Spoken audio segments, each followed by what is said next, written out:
Rendez-vous avec vos droits tout de suite dans Bonjour Paris. Chaque matin, les avocats du barreau de Paris se mobilisent pour répondre à toutes vos questions d'ordre juridique. On se connecte immédiatement en FaceTime avec Maître Pierre Blexman. Bonjour Maître, et merci de répondre à un de nos téléspectateurs ce matin. Voici sa question. J'ai attrapé le virus Covid-19. J'étais arrêté par mon médecin pendant 15 jours. La sécurité sociale m'a remboursé mon arrêt à hauteur de 27 € par jour.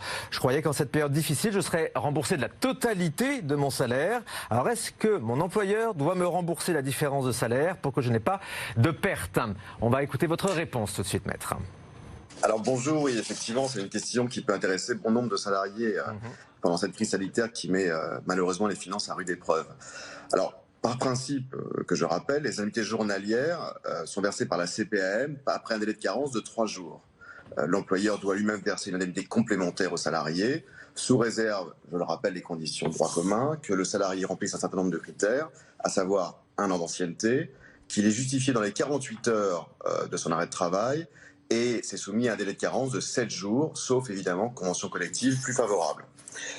Afin de faire face aux conséquences de la crise sanitaire et économique résultant de l'épidémie de Covid-19, l'ordonnance du 15 avril 2020 et le décret d'application du 16 avril 2020 ont mis en place des conditions dérogatoires beaucoup plus favorables à l'indemnisation du salarié, puisque désormais il n'y a plus de conditions d'ancienneté et il n'y a pas à justifier dans les 48 heures de l'arrêt de travail, et surtout il n'y a pas de délai de carence, c'est-à-dire que l'indemnité complémentaire est versée dès le premier jour de l'arrêt de travail.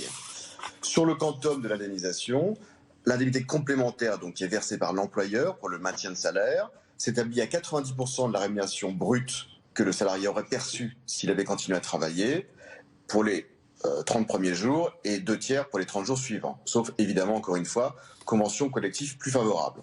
Dans le cas qui nous intéresse, la réponse est oui. Le salarié doit percevoir son maintien de salaire à hauteur soit de 90%, ce qui représente dans son cas 546,75 € pour 15 jours d'indemnisation, soit, si la convention collective est plus favorable, 100%, ce qui représente 607,5 € sur 15 jours d'indemnisation.